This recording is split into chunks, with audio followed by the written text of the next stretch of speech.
But you can't sing a song you haven't lived.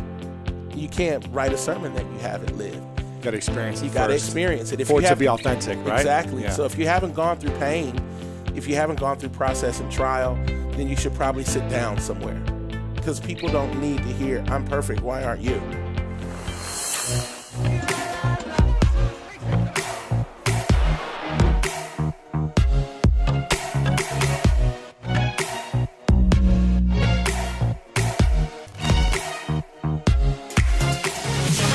Welcome back, everyone, to the School of Greatness podcast. We've got John Gray in the house. Good to see you, my man. What's going on, my man? It's El Boogie. I'm El Boogie in the house. Feeling good. John Gray, yeah. No, I never heard about you until about a month ago. Okay. And I went to Super Soul Sessions, and I almost left after lunch. You know, everyone's hanging out at lunch, and Oprah's walking around, and everyone else back there walking around. Right, which is so crazy that Oprah Winfrey's just walking around. Just hanging out with everyone. Lunch. And I was just like, should I go say hi to her? Or, nah, I'll be good, you know. Yeah. I'll wait for the moment. And I was going to leave because I had some other commitment I needed to go to. But I was like, you know what, let me just check out this guy for like 5 minutes because you were, I think, the next speaker. Yeah. Right after lunch. And, man, I needed to leave like right then after 5 minutes, but I couldn't leave because you were so captivating. You were so fascinating in your ability to teach and inspire and land a principle, but also entertain and make us laugh and dancing, singing. You were like bridging the gap and doing the whole thing. And I was even more happy to know that you're from Ohio. That's it. Because I love having people out Come here on, man. from Born and Ohio. raised, That's Cincinnati. It. That's it. Yeah. So about an hour and a half away from me in Columbus, where I live for most of the time. But I would drive a truck when I was chasing my dream to play professional football. I had a part-time job. Where I would drive a truck from Columbus to Cincinnati and back every single day. I-71. That's it, man. It was the most boring ride, dude. Yeah, except when you get to Kings Island. Yeah. You see Kings Island off to the left-hand side coming, you get a little excited. Coming south. Yeah. Roller coaster, yeah. Right. But I'm so glad you're here. I appreciate it. I know you're a busy guy right now. It's my honor, man. What you're doing is just phenomenal, and I'm grateful to be invited. We have a lot of mutual friends. Devon Franklin was talking about you last week when I was connecting with him. And I hope he said something good. He said some great things about you. I'll say something nice about him, but he's always in shape, and he's always challenging me to get in shape, and I'm sick of it. Right. You know, because he's got like an 8-pack, and I got a keg. He's shredded. He's shredded. Yeah, you are too. You got cowbells in here. You know. And so I'm trying to work out. I'm already sore. I lifted the thing 4 times. I feel like I pulled my ulnar meniscus deltoid. Exactly. You know, I think your story is fascinating, man. You're a preacher or pastor at Lakewood Church in Houston, Texas, under Joel Osteen, right? Who I think you said is like the nicest guy. Always has a smile. Genuinely is like the nicest person. Yes. And it's creepy because he's so disciplined and he's so kind to everyone. And I'm like, does he ever have one of those days? And if he does, I've never seen it. It must be at home when he's just like lets loose, he right? just throws stuff like, Victoria, I said, I don't want water. You know? Exactly. But he's a great guy. That's it. When you have that much discipline in your daily habits and your routines and how you show up to the world and how you treat other people, good things are going to happen to you. Absolutely. And I think the word that you said was the key is discipline. Yeah. I know that he has a strict routine on, you know, his study time, his exercise, and all of the things. And he keeps his circle very close and very small. And I think as I've learned, as God's opened up more doors, you know, the higher you go, your inner circle has to kind of remain small. And didn't Obama say that, like no new friends when he got into office? Listen, right? I agree with our former president in that. I look at the life of Jesus when he was getting ready to there's a story called the Mount of Transfiguration, and he goes up and he leaves most of the disciples at the base of the mountain, and he takes Peter, James, and John. And he always had Peter, James, and John at these key moments, which means sometimes even the people that you roll with, everybody in the crew can't go. And so I'm learning that as I've matured, there are certain things that, you know, everybody's just not to be privy to. And so I guess the discipline is learning who can go where and at what moments in my life. Yeah, or maybe you just don't have the energy to have 1,000 people with you at the, all the time. It's like you can only handle 3 to 5. You know, exactly. It's like yeah, I don't have limitless energy. I've gotta figure out who matters. And right now I'm learning that. Right now, my wife, my kids. I got a 5-year-old and a 4-year-old. Yeah. You know, and I've got all these invitations coming in. My wife was like, "You can't take that." I was like, "That's huge." She said, "Your daughter has a dance recital." And I was like, wow, so do I take this opportunity for people who don't know me to meet me, or do I take this 35 minutes and invest into my daughter? Yeah. And so now I realize that she won't remember that I was there, but she would remember if I wasn't. That's tough. And so, That's tough, right? every yes to someone else is a no to my kids and my wife. So I'm learning that they now have to become my focal point and how I focus my energy. What made you want to become, a pastor? Because you went to Worcester. Yeah. You play football there? No, I played lunch. Yeah. I played lunch and gym. I went there for a year and a half. Yeah. I did not want to be a pastor. That was not on my list of things to do. I wanted to be a lawyer. I wanted to be a singer.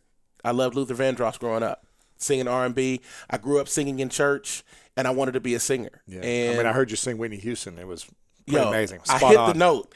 I had a light head when I got finished. I was like, I just hit the note. That was good. It would have been horrible if I had cracked. But, I wanted to be a lawyer. I wanted to be a singer. But at 13, I knew that my life's calling was ministry. I didn't know what that looked like. But there was something that happened to me in a small Baptist church in Cincinnati. I was at a revival. I think it was a Tuesday night. And while I'm sitting in the audience, I was impressed in my spirit. I felt like God said, I'm calling you into ministry. I was so depressed. It was like, no, because a lot of the preachers that I saw, seemed to live these, insular, singular, very monotonous lives. And I didn't want that. I felt like my personality was developing in a different way. And I didn't want to become one thing in front of people and be somebody else off the platform. And that's something else that I had seen through the years, that you can preach a thing and not actually live that thing. Right. And that's not being judgmental. It's just something that I observed. And I remember having an honest conversation with God. And I said, God, I don't want to be like any of those people. He said, that's why I called you, because I want you to be authentically you. I said, well, I'm going to tell the truth, and I'm going to tell them where I messed up, and I'm going to tell them where I failed. I'm going to tell them my scars. He was like, great, because that's what we need. I think for too long in certain areas of religious thought, we have put this idea of piety as perfection. I don't need Jesus in my life because I got it together. I'm broken. And so this idea of, me on this high pulpit and people down here, I dismantled that. I'm like, this is a conversation between two people who are searching for something bigger than themselves. Yeah. And over the years, I've been able to develop, I believe, an ability to communicate across borders, because people invariably have discernment for authentic hearts. Even if there are personality differences, they can spot a pure heart and a pure motive. Nobody likes to be manipulated. No. And for a long time, certain people in religious thought have used manipulation and fear as tactics and tools to try to indoctrinate. Yeah. And I don't fit that model. I don't like it. I'm sick of it. I think people need to be able to make whatever choice they choose to make on how they want to define their path to truth, to something bigger than themselves or nothing bigger than themselves. But if the conversation comes up, don't let it be out of manipulation and fear. Let it be from an authentic place, and be filled with grace and humility. Stop beating people up. We already know we're broken. I don't need you to remind me. I need you to tell me that there's some hope, that I'm loved, that I have value. And I think those are the foundational tenets of kind of where I want to, how I want to be defined as a preacher. Wow. Now educate me and the audience. As a preacher, what are the responsibilities? You have a church that you show up to once a week, multiple times. Like, what are the actual responsibilities? So I'm an associate pastor at Lakewood, and my primary responsibility is our midweek service. So it's Wednesday night, and we have weekend services. So we have three, big weekend services, Saturday night to Sunday morning, and then we have a midweek, which is Wednesday. And my primary responsibility has been building our midweek for the past 4 years. And so we have our music, we have our prayer, and then I'll share whatever the Lord has put on my heart. And it's grown, man, from, maybe 2,500 to probably 8,000 or 9,000. Wow. On a Wednesday. And I think that's big. Yeah, man. And Wednesday night. 1 hour. 1 hour. Yeah, it's white church. It's not no black church. If it was black church, we'd be in there for about 4 hours. There's no start, no Yeah, we stop. like, let's take a lunch break for about 30 minutes, get some fried chicken downstairs. And I love that tradition. I'm not, you Sure. know, that's kind of a part of where I came from.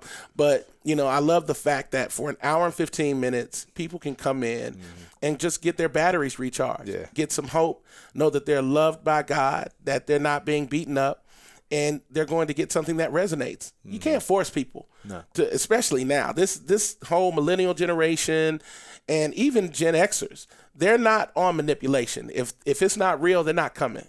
They're not religious in their expression. So they're not going to show up if they don't connect to it. Yeah. And so for people to make a decision to interrupt their regular routine, that means something to me. Yeah. I take that as a Midweek. high responsibility, Yeah. you know? Wow. How many people show up on the weekend then for like a normal Sunday service? I think the weekend services probably see maybe 30,000, 40,000 somewhere in Each there. session? Oh, no. Like overall. Got it. Because it seats 16,000 in Okay. there. So you're putting half the house in a midweek. Yeah. Wow. And then a normal session will be like almost 15. I would say 10, 12,000 Got it. somewhere in there. So not that much more. No, not that much. No, but yeah. it's still crazy when you Joe think ain't got about nothing it. on you. Right, because I grew up with like 300 people. Like, wow, this place is packed. Right. You know? It's crazy. But Is that the biggest church in? It's the biggest single size or single building church in America. Really? Seats 16,000 plus. Wow. Used to be where the Houston Rockets played. How do you just Crazy, take a man. building that the Rockets used to play in and turn it into? I'm gonna turn this into a church. We need some stained glass over here. And Joel did this. Is that right or no? Yeah, he and his family were they spearheaded Amazing. that transition, and it's a testimony to his, I believe, not only his integrity, but his love for people. What's the biggest challenge you would say that some of these bigger churches have, and what people would, either members or people that were members maybe don't appreciate about some of the things they do? Because I'm out of this world, so I don't know. Yeah, I think that's an interesting question. I think some of the biggest challenges are rooted in what I believe individual leaders finding so much of their identity in what they do as far as the church that they don't know how to separate their calling from their ego. Yeah, because when they have all these people constantly coming to them and and all of a sudden you want people to worship you instead of God. Ooh. And I think for me, what I've been able to do is maintain the very healthy and necessary distance between my incredible normalcy and the incredible divinity that I believe in. And so for me, I never want people to come to me. People are always like, you should open your own church. I'm like, for what? We got enough churches. We don't need another church. We just need truth, and we need people with the right heart. And I think there are times when some leaders have been insecure, and because they identify success with numbers, they'll do anything to get a crowd. But a crowd doesn't mean you have a committed core. You can draw a crowd, with prizes and things. But if you want something that's healthy and organic, then let it grow naturally and be authentically who you are. And I think that what people have tasted has not always been authentic. And so people aren't really for that anymore. It's just like, I don't need that. I can get to God in my house. I can pray on my own, or I can watch Super Soul Sunday, or, I can just be quiet and meditate. What's the draw? And so it's become almost like, especially westernized Christian thought in some areas. Again, I don't want to draw a big of course, paint with a broad brush, but in some areas it's become entertainment driven to the point that there's a very little distinction between that and, any of the other entertainment products that we have. And I'm all for cutting edge technology, lights, music, sound. But if you don't have humility and if you don't have a heart for people, it will not last. And so serve God, serve people, live quietly, and don't judge. That's the biggest thing, I think. Oh, absolutely. People don't like the religious element or church as the judgment, right? Absolutely. This idea of judgment comes from, an individual's perspective. I think one of the biggest challenges the church has in certain areas is that certain segments of the church have answered questions nobody was asking. I don't get to come into your life and tell you, hey, Lewis, don't you drink that water. That water is wrong. How dare you drink that sin water? That water is sin. Hey, guess what? I didn't even introduce myself to you. Guess what? We don't have a relationship. Right. Guess what? You're already offended Yeah. because I came into your life without knowing your background or why you're drinking that water and told you it was wrong based on my perspective. I don't get to do that. And what I've seen is that people are pointing this way instead of looking this way and saying, hey, Lewis, you know what? I don't drink this water. You know why? Because in my experience, I found that this water is not beneficial to me because of X, Y, and Z. Now what I did is I showed you my process. I didn't judge you for yours. And that's the problem with places that don't want to build bridges. They kind of want to build their own little island. And these are my people, and this is how I think. And that's not who I saw Jesus being in the New Testament. And so I don't get sometimes I don't have friends on the conservative, spectrum of Christian thought, because I paint a bridge big enough for everybody to get over, because I know who I am, and I know my weak areas, and I know my broken places. And I saw my family, and I saw addiction, and I saw what drugs did to family members, and I saw mental illness, and I saw brokenness, and single mothers and aunts raising kids without the husband there, and I saw, some of the levels of depravity that can happen when you don't have an anchor in faith.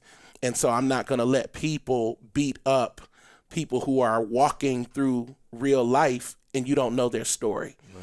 And so I'm very, very defensive of people who attempt to try to define for others what truth is. Yeah. What's the biggest challenge you're facing in your life right now? Biggest obstacles. Oh, you've got it. You're pastor at the biggest church in the country. You've got a book out right now, which is called, what's it called? I Am Number 8. I Am Number 8. You've got a hit show on the OWN network with Oprah. You're on Super Soul Sunday, Super Soul Sessions. You've got all these things that are working for you. What's not working for you? Boy, that's good. I think I struggle with daddy issues. And what does that mean for you? My mom and dad divorced when I was very young, and my father was not a strong part of my development. I saw him 4 times before I died. I can almost tell you every single word he's ever said to me in my life. Wow. I remember him holding my hand as we walked across the street. I remember the $5 he gave me on the steps of St. John AME Church before the funeral for his uncle. I remember him telling me that the divorce and what happened between him and my mom was his fault. I remember him calling me drunk from bars in New York, telling me he loved me, calling me collect. I remember the last time I spoke to him, I was heading down Route 1 South in New Jersey to my 1-bedroom apartment. It was my first job in church as a youth pastor. My father was talking to me on the phone, and he was kind of incoherent. I didn't know if it was due to medicine or if he had been drinking or both. But it was raining, and I remember him saying, son, are you driving with your cell phone? This was back in 2000. And I said, yeah. Dad, I got my phone in my hand, and he said, call me back when you get home. Don't drive with your phone in your hand. I love you. And I said, I love you too. He was real dramatic. His voice was always like Charlton Heston at the top of the mountain. I don't know where he got that from. But I remember hanging up the phone. I didn't call him back. I guess a week later or less, my mother called me and said, your father's in terrible trouble. He's in a coma in New York. I lived in Jersey at the time. And so I took the train over. I drove over to see him, and he never woke up from that coma. And I think that was probably around October. And I happened to have meetings in New York on December 7th of 2000. And after the meeting I had, God said, go see your dad. And so I couldn't get a cab. Nobody would pick me up. And I'm walking to East 23rd and 1st Street in Manhattan. Get to the Veterans Hospital, I go up, and I see this man who I come from, whose name I carry, John Gray Jr., John Gray III. And I realize that this is everything in my life in front of me. what I do with this moment was going to determine what happened with the rest of my life. The Bible says, honor your father and mother, which is the first command with the promise that it would go well. It didn't say honor your father if he honored you or if he raised you or if he was there for you. It says honor. And so in that moment, I called his mother, my grandmother, who was still alive then. I said, Grandma, I'm here with Dad, and he doesn't look good. If there's anything you want to say to him, you need to say it now. And I put the phone to his ear, let them talk, and I told her I'd call her back. I grabbed his hand, and I told him, I love you, and I'm going to make your name good in the earth. I said, I'm not mad anymore. I forgive you for not being there, for walking away from me and Mom. And I'm so glad to have your name and that you told my mom to name me after you. And I sang some hymns over his bed, some church hymns, just, there's not a friend like the lowly Jesus. No, not one. No, not one. Amazing grace.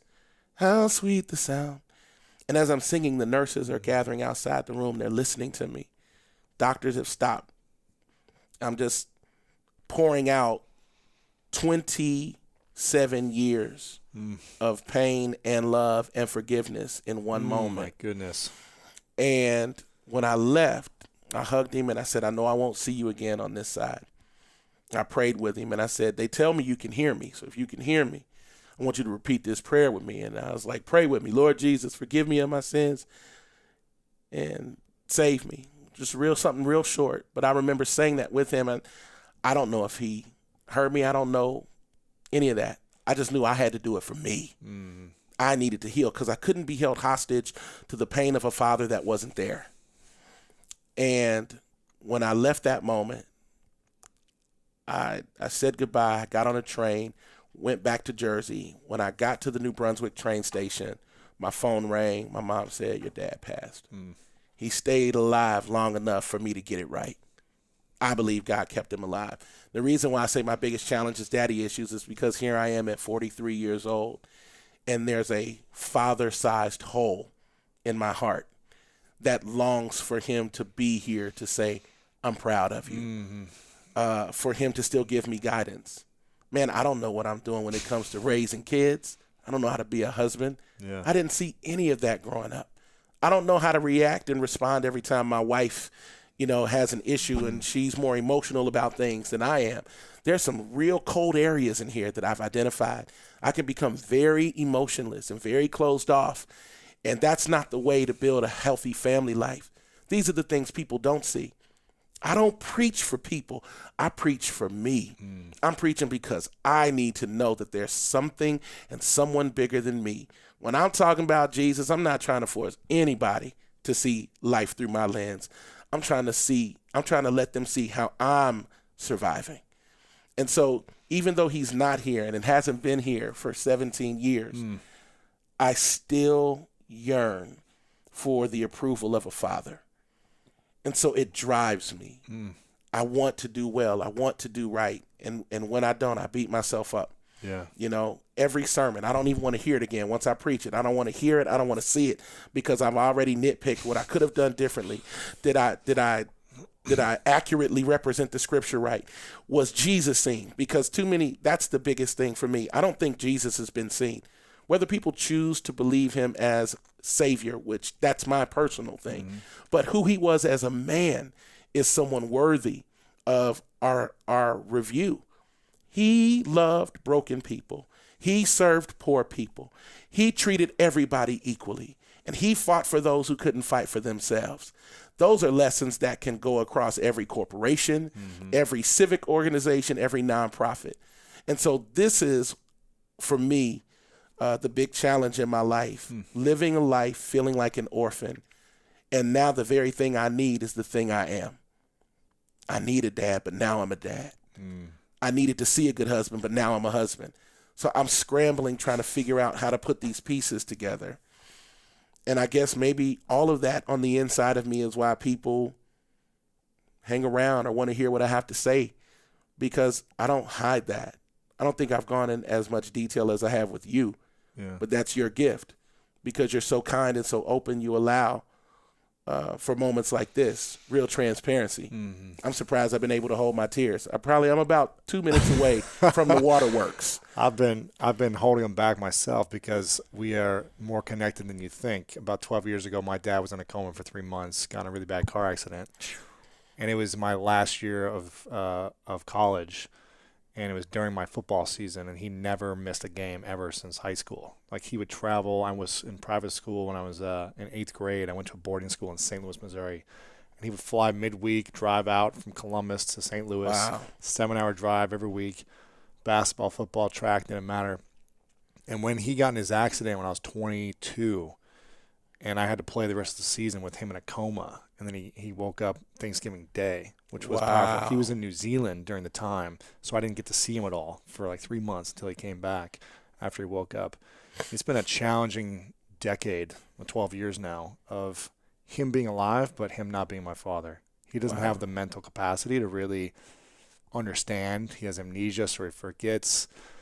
So I don't have the relationship of a father anymore. And I only see him a couple times a year, and it's not that connection or that mentorship, or that it's like I have to kind of teach him, and I had to take care of him, my siblings, and I did, change his diaper when he got out, and like teach him how to walk and talk and read and write and all those things. So for me, it was it's similar that he's not here, but he's alive, but he's not. He doesn't really know what I'm doing. And so it's tough to be like so driven and not have that approval as well. Man. Or to have him be like, you're doing a great job, or, I just wanted him to tell me that one time. I didn't play football. I played soccer, if you can believe it, many pounds ago. And I would look up in the stands in high school. Mm-hmm. He was never there. I knew he wouldn't be there, but I looked anyway. He told me he was going to get me a car when I turned 16. He told me he was going to come pick me up. I'd look out the window. I knew he wasn't even in the city. But there's something in the heart of a child that wants to connect to your origin. Yeah. It helps to give you definition. And so here I am at 43, and I've got people asking me for advice about marriage and about family, and I've got revelation on it, but practical application. It's like, yo, do y'all realize I want to disappear right now? Mm-hmm. I don't think people understand. People ask me, how do you feel about the show and the book, and you work at Lakewood? Was this your dream? No, none of that was my dream. None of it was my dream. My dream was, if I make it out of this neighborhood, I get a good job, get a wife that loves me. I never thought I'd be a father. I never thought I'd have, a wife. So the fact that I'm living things that I have no template for is very terrifying. Every day I wake up, and there are many days that I want to run away. Yeah. I wish I could be anonymous sometimes, bro. I wish I could go to a town where nobody knew me and be anonymous, go fishing in a creek, or in a little pond, and preach at a small church with no internet, no blogs, and just love on people. I know that's not my calling. I believe I'm called to reach the world. I believe I'm somebody that's supposed to cry out and build bridges. But I sure do wish I could run and hide some days. Dave Chappelle did that. Yeah, in Ohio. In Ohio, man. Small town, farm town. That's it, And then when he got healthy and whole and healed, he came back. Now he's got two amazing. I haven't seen him yet. They're great, yeah. But I'll definitely want to check him out. But the same creativity that it takes to write a song, it takes to write a sermon. But you can't sing a song you haven't lived. You can't write a sermon that you haven't lived. You got to experience it. You got to experience it. For it to be authentic, right? Exactly. Yeah. So if you haven't gone through pain, if you haven't gone through process and trial, then you should probably sit down somewhere. Because people don't need to hear, I'm perfect, why aren't you? Right. I don't need that. I need to know that you were broken. Show me where you failed. Show me your scars. That's what the book was about. I am number 8. King David, he wasn't a king all his life. He was the 8th son of a man who didn't even see his value. When the prophet came to look for a king, he wasn't even invited in the house. 7 sons were invited, and the prophet said, none of these are the ones. Do you have any more kids? He was like, well, I got another one. He's out in the field. No way. 1 Samuel 16, bro. And so Samuel calls for David, and he comes in and he's anointed king as a teenager. And all of his brothers despised him. There's a lot of backstory to the reasons why. His father didn't see him, couldn't speak life to him. No one knew what he carried. He was invisible and hidden in plain sight. I'm sitting here learning about you when my buddy James, who handles all of the PR, wonderful brother, he told me about your podcast, and I just did a brief, quick glance, and I was like, oh my gosh, this is amazing. And just to see how God brought you, from this place. Delaware, Ohio is not the hotbed. It's the smallest town. Yeah. You know what I'm saying? And so for you to emerge from this small town and have such great influence is just what the book is about. Going from anonymous to necessary, from what's your name to we've been waiting on you. That's what the book is about, that you can be overlooked and undervalued, but you are not forgotten. Wow. God has not forgotten you. And so I think that, again, to go back, this is a long way around, but the greatest challenge in my life is reconciling the need for a father who's not coming. So how do you create that for yourself? I think that's where my faith came in. I think that's why my faith is so important to me. The idea of a heavenly father, that there's something eternal, that these few years that I have on this earth will not be the end of my impact. I have a son now. I have a daughter. So the microphone becomes a baton. And one day I'll pass it to them, and I'll sit down, and they'll put me in the ground. And hopefully I will have lived well enough that I left something better than what I had when I started. I had an amazing, and still have an amazing mother. But I think the power of legacy is for a father to speak identity and to let his children know they have value and that they are protected at all times. And for me, I want my life to be defined by what I left in place for my kids and my grandkids. Yeah. And I really honestly believe that hunger for a father will never leave. I don't think it'll ever be filled, because that tender place gives me a heart for everybody else. Yeah. I understand tears. I understand people's longing. We're all broken somewhere, and we're all looking to be filled or fulfilled somewhere. And that, for me, is probably the thing that'll always be there. Do you have any father figures or mentors in your life that support you from time to time? Obviously, they'll never replace, I do. But, I do. That you can lean on. And I do. Dr. James Mormon is a phenomenal pastor out of Detroit. Nobody would necessarily know him, but the way he's lived his life, his willingness to be open about things he would, lessons he's learned, things that have shaped him, the way he loves his family, strong man. Dr. A.R. Bernard, brilliant man, academic brain, amazing theologian, but he's got a heart for people. He's connected, but he's a type of man I want to be when I grow up. These are the type of men that I connect to. There are men who love their wives, love their children, and who are establishing a legacy. And that's who I want to be. And TV is great. I'm grateful for the show. I'm grateful for the book. But those things won't last forever. And when it's done, I can't let that be the defining moment of my manhood. Yeah. It can't be the only part of my legacy, because if that's the case, now I'm allowing or yearning for the approval of people. Because the truth is, if people don't watch the show won't be on the air. Right. And so I don't want that to be the thing. Please like me. I need to like me. Yeah. Because when this is over, I need to look myself in the mirror and say, I've done what I was created to do. Is there anything you don't like about yourself? I need to lose weight, and I need to have more discipline in my physical body.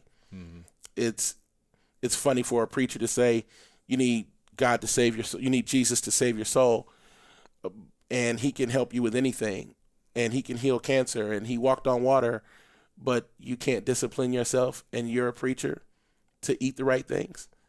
So I'm challenged in my own faith walk that gluttony is in that Bible too. You see what I'm saying? So I think for me, I need to It's that change. Ohio life, man. It's Yeah, growing up man, with it's those habits. Midwest It's hard life. to change the habit. Come on, dude. It's corn on the Dude, cob. It's biscuits. It's I could mashed eat all day. potatoes. You know, and Donuts. Oh, don't do it. any sugar, I'm like, Come on, you bro. know? Heat the donuts for 12 seconds. Those Krispy Kreme off the thing. Oh, You shouldn't have said it. And not 2% low-fat milk. the whole milk. Whole milk, vitamin D, pasteurized, premium milk. So, you know, when I think about what I need to do, that's the final frontier for me. Mm-hmm. Dealing with diabetes. I was diagnosed with diabetes some years ago. I never took it seriously. Like half of Ohio is with Right. the Midwest, I feel like, right? Yeah. All of Ohio has diabetes. Get your insulin pens out. Wave them in the air. Wave like you just don't care. But when I think about that part of my legacy, because my father died of complications from diabetes. Really? Yes. That's what I didn't say. And so the sins of the father have come to visit the son. And do I really want my son yearning for a father figure who could have changed? Because diabetes, I remember praying about it. I was like, Lord, heal me. He was like, no. He stopped eating that much. Right. I can't pray for God to heal you from diabetes and eat a pork chop. It doesn't work. Like, God, I know you're able. You know, it's like, he's like, I am, but I'm not gonna overturn your will. Yeah. You need to change. Diabetes was an invitation to discipline. So now I've got trainers. And now I've got somebody helping me on the nutrition side. And I'm eating more kale and red peppers and garlic and gluten-free GMO bars with whatever. Dairy-free. Right. Yeah. They're even laughing because it's like gluten-free in my house. And She's a vegan. Are you? Well, bless your heart. So nice, Christine. Anyway, and then my wife's like, you need to eat turkey bacon. I was like, that's a lie. That doesn't even make sense. Is it turkey or is it bacon? Did they put bacon sauce on the turkey meat? Just give me real bacon. But yeah, man. So how long have you been working on this health crusade?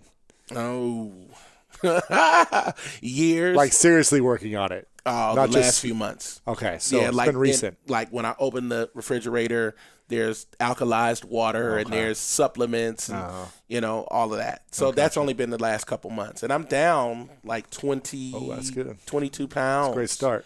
It's a great start for me. What's the goal? And by when? I want to get down to about 240. By when? By the time I die. No. I would say, honestly, Like realistically, 6 months. 6 months. I want to get down. How much is that? Well, it'll be a year. Okay. I think it'll be a year realistically. So what is it? What is the date today? May 7th? 8th. Okay. So I'll come May back 8th, in a year. I'm going to get your info and check in on you. All right, 5'8". And May 8th, 240. If you're not that by then, what's at stake for you? If I'm not there by then, I'll come back here on the Greatness podcast, and I will donate. I'll donate $10,000 to the charity of your choice. 10,000. 10,000 is that enough for you to really? 20,000. Okay. 25. That's it. You sure? 25. Is that enough? 25,000 to the. I already know where it's going. Okay, 25,000. If I'm not at 240 a year from 240, now. not 241, not 240 and a half. 240. 240. 240. It's got to have a 24 and a 0. 25 grand. 25 grand to donation. Yes. All and right. if I make it to 240, I will give 25 grand to myself. There you go. Exactly. Okay, you sure? All right. Oh, man, we just shook hands. All right, it's in. It's in a done stone. deal. The publicist sees it. Everyone watching sees it. May 8th. I love that, man. What do you think's available for you when you will reach that? I think I'll get to meet the rest of me. I think that this fat suit has hindered my ability to see myself as valuable. I know it's hindered my ability to love my wife properly because there's a scripture that says love your neighbor as yourself. And people assume that Jesus was talking only about the people outside of your home, but my wife is my closest neighbor. And if I abuse and misuse my body, then if I'm not loving me, it's not possible for me to fully love her. Right. And so to love the person closest to you starts with me. But I never saw myself as worthy of love. I never saw myself as attractive. I never saw myself as someone worthy of investment. I can't tell you why. Well, your father's never there. I mean, exactly the story that a kid would say probably is, well, my dad was never there. Right. And my mom, she's always telling me how amazing I am. And I'm like, of course a mom's going to do that. Sure. You know, but I think that there are areas of, learning, revelation. And the truth is, I think my influence will increase because people are very cosmetic. And if you have a particular, look, they listen a little better. Mm-hmm. But if you look like Jabba the Hutt, then they're going to probably tune you out. So I think for me, there's a lot at stake. But people don't tune you out. That's also could be like tempting for you to be like, well, look how accepting I am. I've got 8,000 people here. I'm connecting to people in a certain way. So they are listening to me the way I am. Why change? And I am getting results. Why change? And the reason why I should change is because this is really not who I want to be. I'm not happy with this. And I tell my wife that all the time. And she's like, well, no one can change it but you. That's it. So, man, I appreciate this conversation, to be able to just dialogue with a brother about some of the things that I've been battling through, because it's important for people to see humanity and divinity. The Book of John Gray, it's not about, look at this great preacher guy. It's about looking at normal people who believe in something supernatural, and we're super normal. And it's the intersection of faith and humanity, and I think that's why it's been able to resonate with audiences, and I hope it continues to. Yeah. But no, it has been. I watched the first couple episodes a few weeks ago, and they're great, man. So, yeah, thank you, bro. Yeah. This next one I'm a little nervous about, because I talk about dealing with abuse when I was 4 years old, and that's when my father left. Emotional, sexual. Yeah. And a part of that anger was, if you had been there, these men wouldn't have done that to me. And so I deal with that in this next episode. So it's like, because Oprah gets you to do stuff you would never normally do. Sure. So Absolutely. just being on the network kind of opened me up to the reality that, maybe there are other people that need to deal with some stuff that happened when they were little, and maybe this is an avenue. There's a lot of people. I mean, I was, we're more in common than you think. I was sexually abused by a man that I didn't know when I was 5, by the babysitter's son.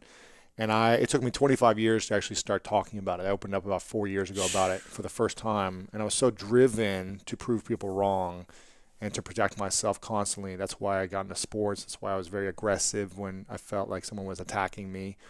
And I was always driven to prove people wrong, to make myself better than them.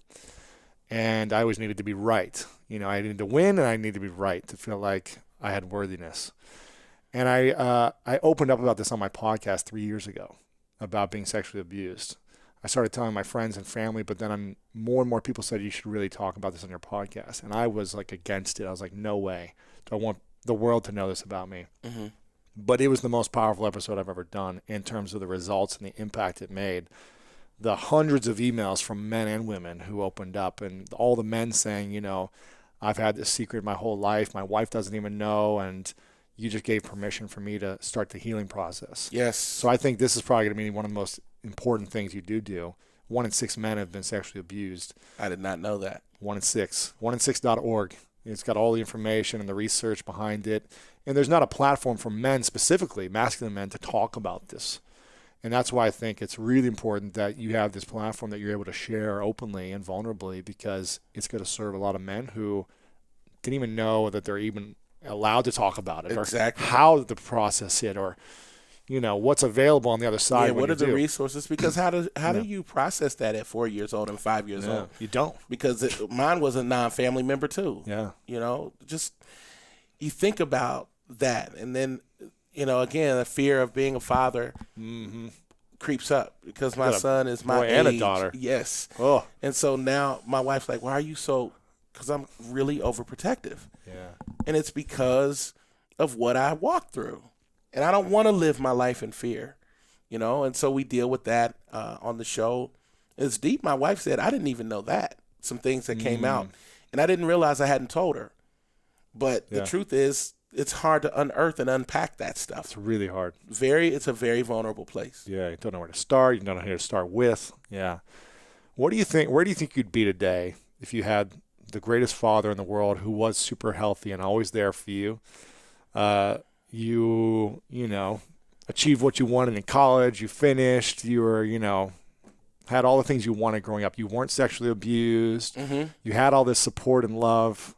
Where would you be right now at your age? I would be a very successful lawyer with a trophy wife and empty kids, because I would have determined that my value was based in things. Every deficit, every place of failure, every empty chair made me who I am right now. Everything that I am is because of everything that was not. All of the empty places have given me the empathy, the compassion, and the grace to be able to connect to people from different backgrounds and walks of life and find common ground and value.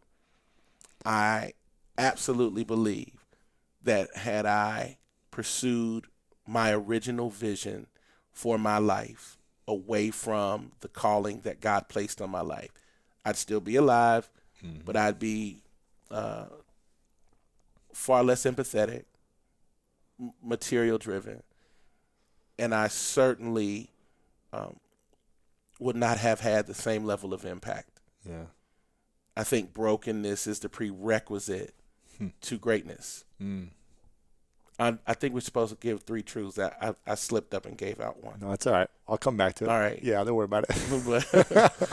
That's great. I really believe that the life as currently lived is exactly what I needed to experience to have it, because I don't know how my life will be defined. Will it be defined by one moment, or will it be defined by the longevity of, a sustained level of doing good things over a long period of time? I don't know how that's going to, shake out.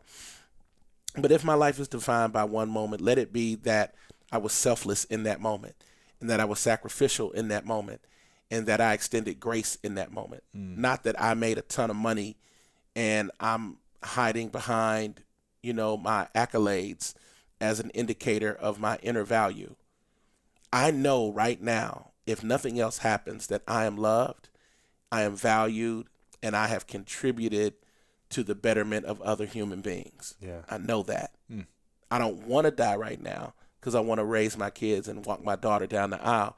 But if I did, I would die knowing that with the little bit of resource and the natural gifts God gave me, I did my best to maximize them so other people could be blessed. Yeah, that's great. Yeah. Now, a lot of people, your church and just off the street, I'm assuming, ask you a lot of questions. They come to you for advice. They want feedback. They want support on their challenge in their life, right? What is the question you wish all these people would be asking you? Is there one question that you think that would be the best for them, as opposed to all these needs they have, but they should be really thinking about something else? If so, what would that be? I think the first question that they should be asking is, am I loved? I think that's the foundational question. When you come to the revelation that who you are as you are is okay, that you are loved, it changes the dynamic. Because a lot of religious thought is based around, you are broken, you need to be fixed, as opposed to, you are loved and there are things you need to know so that you can unlock the potential of who you are. That's a different mindset, because one is rooted in brokenness, which leads to shame, which leads to guilt, which leads to the reminders of all the things of yourself that you're not proud of. But the other one says, I start at love. I start at I'm accepted. I start at I am approved. I start at I am accepted in the beloved, as scripture says. And so I start from a position of I am right now loved as I am. And I think people need to ask that question first. Am I loved? Once they get the revelation that, yes, you are loved, then it says, oh, I can take the pressure off of trying to perform. Oh, I can take the pressure off of trying to figure out where I'm going next. Because again, we're talking about in Christian thought for people who come to me as a pastor. And I'm localizing it to the faith community, because there may be those who don't subscribe to faith, and that's okay. But for those who come to me, my first thing is, the first question you need to ask is, am I loved? And then once you realize that you are, everything else changes. Once you know you're loved by an eternal God that created you, who sacrificed for you to live an abundant life, here's what happens. Your value increases. Your self-awareness increases. Your strength to make the tough decisions increases. So you won't stay in a broken relationship forever, because you don't need to.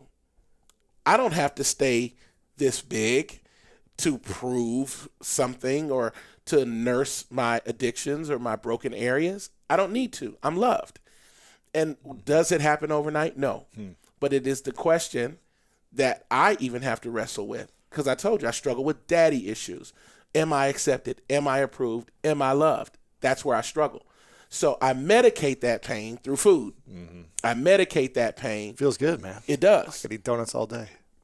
That's the second Krispy donut Kreme, reference, bro. You have any vegan, gluten-free donuts around here? We got some vegan bars or something. Come on, man. I'll take one. But I think that's the first question. And then the second one is, what's my purpose? What am I here for? There's so many people struggling with what life is. Like, what am I supposed to be doing? There are people who get a degree in a certain field, and then they end up not wanting to work in that field. Well, I don't know what the percentages are, but so many people change their major midstream. Why? Because you're still developing. People are searching for purpose at this point, because we realize that the accumulation of things doesn't matter. It doesn't matter. What's your purpose? My purpose is to be a bridge, to let people know that they are loved by God, that what Jesus did is not localized to a single group of individuals who think they have the market on faith and religion, but that God loved the world, that he gave his son. And this is the life that I've chosen to live, to extend grace to every human being. Every human being has equal value. Every human being has the right to self-determination. Every human being has autonomy. And in that, you love, you celebrate, you cover, you extend grace, you forgive, you fight for those who can't fight for themselves. And I think my purpose is not talking about it, it's living it. Yeah. And I've had to learn how to do that. I've had to learn how to connect with those who may not see life through my lens. I've had to learn how to see other perspectives. That's what life is. And I've learned how much God loves other people by looking at how much love he's extended to me. Because I know me, and I know the areas where I failed. Yeah. And in myself, in my own humanity, I don't deserve to hold a microphone. But I've been gifted, and I humbly say that, I've been gifted to share that. And it keeps you humble. It keeps you real low to the ground. Sure. You can always tell somebody who's close to God by the way they treat people they don't think they need. When you're around somebody who can talk down to people and think they're better than people, and they say they're an individual of faith, you know that they haven't matured. You know that it's a lie. Because when you've encountered God, you love everybody. You have grace for everybody because you know what he had grace for you in. And I think that for me is my purpose, that you are loved, you are accepted, and that what Jesus did finished it. But also make it fun. Life doesn't have to be deep, man. I like to laugh. I know. And that's why you're so effective on stage and when you preach, because you're bringing humor, you're bringing, not just like this serious darkness all the time. It's like you have to be a certain way. It's like we can have fun and play and be joyful and expressive because that's what life's all about. That's what life's all about. And it brings a lightheartedness to things. Obviously, there's moments for being serious and being, in tune to the moment. But I think we're here to play. I believe that we're here to play and have fun and be Absolutely. childlike until we're dead Yeah. and express that childlike, experience. That's what brings creativity, joy, passion. It's what brings people together, I think. So I love that. I'm glad you're doing it, man. Few final questions for you. Mm-hmm. One is, what are you most grateful for in your life recently? It's gonna sound really cheesy and religious, but I'm grateful for the revelation that the validation I need doesn't exist outside my home. I'm grateful for my family. Here's why. I was in Cape Town, South Africa a week and a half ago. I'm sitting looking at whales in the ocean from my balcony. Pretty sweet. And it was unbelievable. I'm looking at Lion's Head Mountain. Table Mountain is behind me. The 12 Apostle Peaks are behind me. The most beautiful natural scenery I've ever seen. And I was as lonely as I've ever been in my life. Week and a half ago. A week and a half ago. Because my wife was in L.A. and my children were in Texas. And I said, I don't want to experience these things without my family anymore. Wow. This is a stunning revelation for me because I was 37 when I got married. So I know how to be alone. Yeah. I didn't have success in relationships. Relationships were my blind spot. And so I don't know how to stay. I know how to leave. Mm-hmm. And so 400,000 miles I flew last year. Ooh. 350 the year before while still being full-time at Lakewood. Wow. You're a machine. I guess, or I was running from something. And so then I realized I want to be home. Now I'm preaching at one of the biggest conferences in the world, and it was a wonderful experience. But there was a part of it that was hollow because the people that mattered the most weren't there. Yeah. And that's when I knew I was growing up. Because in the early parts of my marriage, I would get on a plane and wouldn't think twice. Didn't care, didn't know that it had an emotional impact on my wife, that I would leave. Didn't know that sometimes she'd be afraid to be in the house by herself. Then we had our son about a year and 4 months into the marriage. And so now I'm traveling full time and she's in this big old house with a little baby and she's nervous because people have been breaking in around the neighborhood. And I'm like, you're going to be fine. That's very dismissive of her emotions and of a baby. So over time now, what didn't matter now absolutely matters. And so I told my wife, I'll never be gone that long again without y'all. That's a huge awakening for a man that lived isolated and emotionally disconnected. And I think a part of me wanted to keep distance from my wife and kids just in case I failed. Just in case I fail. Just in case I mess up like my dad did.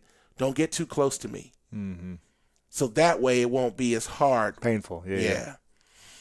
Now it's like, y'all get close to me. Right. Because I am going to fail, but we're going to stay together. Yeah, that's cool. So that to me has been the biggest thing. That my family means more to me than opportunity. Wow. The book is called I Am Number 8. I Am Number 8. You can get it anywhere online, Barnes & Noble, all that good stuff, right? Yeah, man. And what's your website? JohnGrayWorld.com. JohnGrayWorld.com. Gray, correct? And you got all your books and everything there, I'm assuming, as well, right? This is my first book. First one. First of many to come. Thank you. Yeah. I received that one, buddy. Yeah, man. And I've got other resources of me preaching on there. Of course. I think links to music because I sing too. You're amazing. This guy's unbelievable. If you want to hear him sing Whitney Houston sometime. Bro, I'm finishing my record up tomorrow. Shut up. My new record. Here in L.A.? Yeah. Dude, I got to hear it.